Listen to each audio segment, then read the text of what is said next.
Hey leaders, in this episode I'm going to give you 4 essential skills for beginning or aspiring leaders. Let's get into it.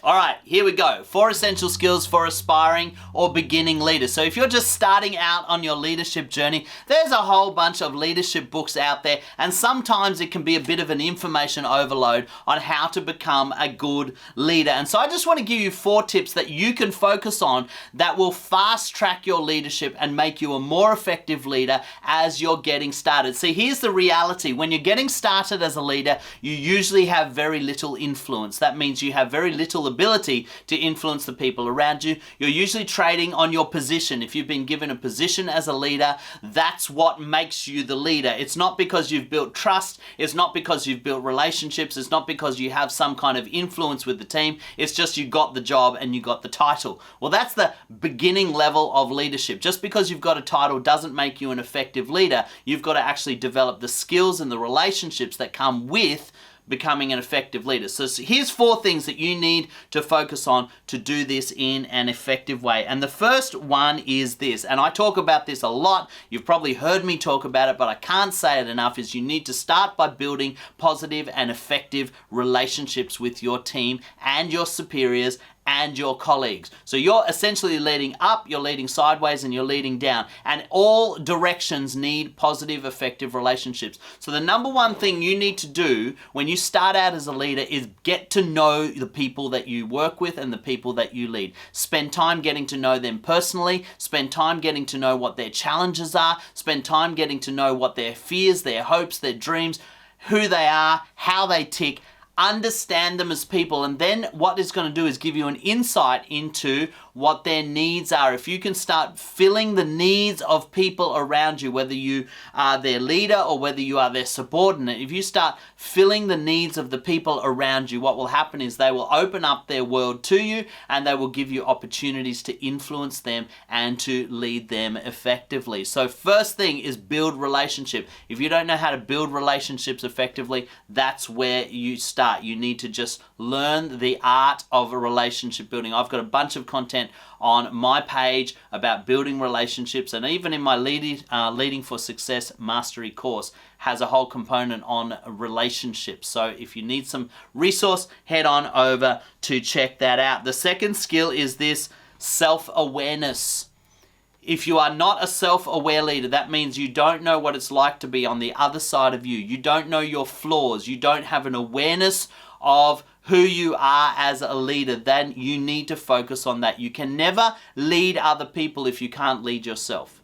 If you don't know what your failures are, if you don't know what your weaknesses are, your areas of obstacle, your blind spots, then you are never going to lead other people effectively. So start focusing on your own personal growth. Start focusing on getting upskilled in the areas that you know you have blind spots in, and develop a self-awareness so that it never comes as a surprise if somebody comes to you and said, hey, I don't like the way you're doing something, or hey, I'm not so sure that that attitude is correct, or you need a character adjustment. That should never come as a surprise to you as a leader. You should always be aware of your own deficiencies and your own needs for self-improvement long before anyone highlights it as a problem. If somebody's highlighting it, it's too late.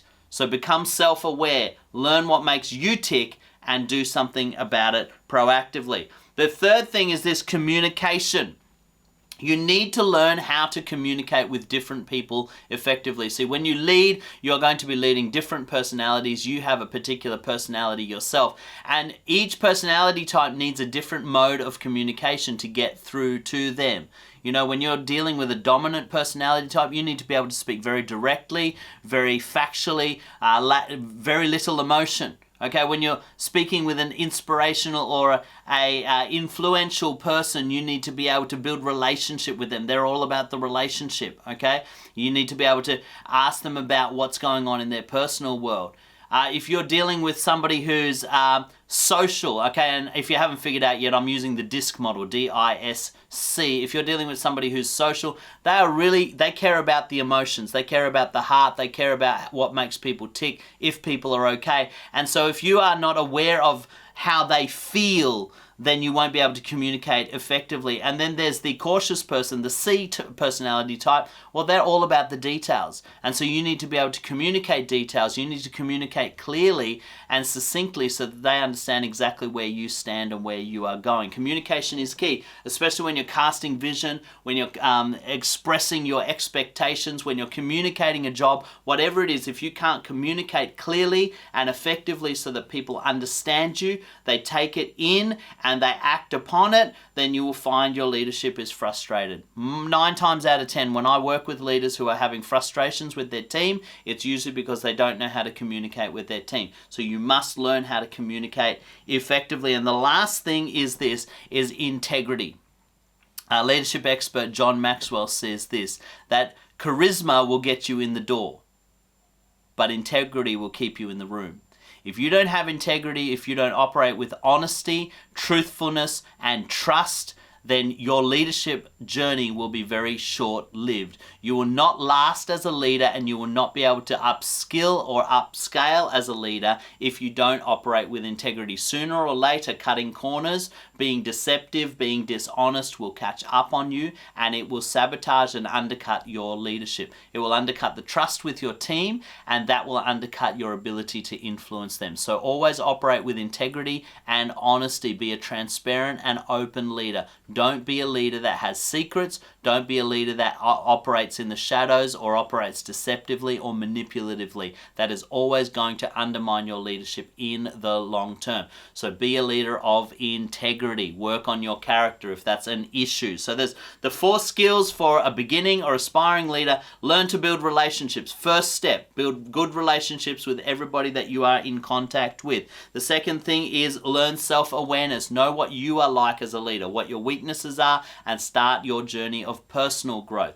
The third one is communication. Learn to communicate with different personality styles and learn to communicate clearly and succinctly for whatever you are trying to get done. And the last one, of course, fourth one, is integrity. Make sure that you operate with the utmost integrity and honesty at all times. If you want to find out more about how you can do this, I recommend that you check out my website, Lead, Communicate, Grow, and have a look at some of my courses like Leading for Success Mastery Program. I go in depth on a lot of this content. And you can also check out the interviews I've done recently, especially one with Dr. Jeff Rickenbach.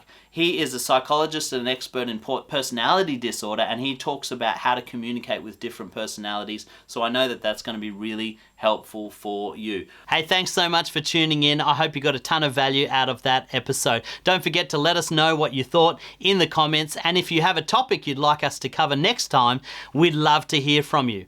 If you know anyone that would benefit from the content that we produce, please like and share this channel, and we look forward to having you next time on the Tarun Stevenson Leadership Channel.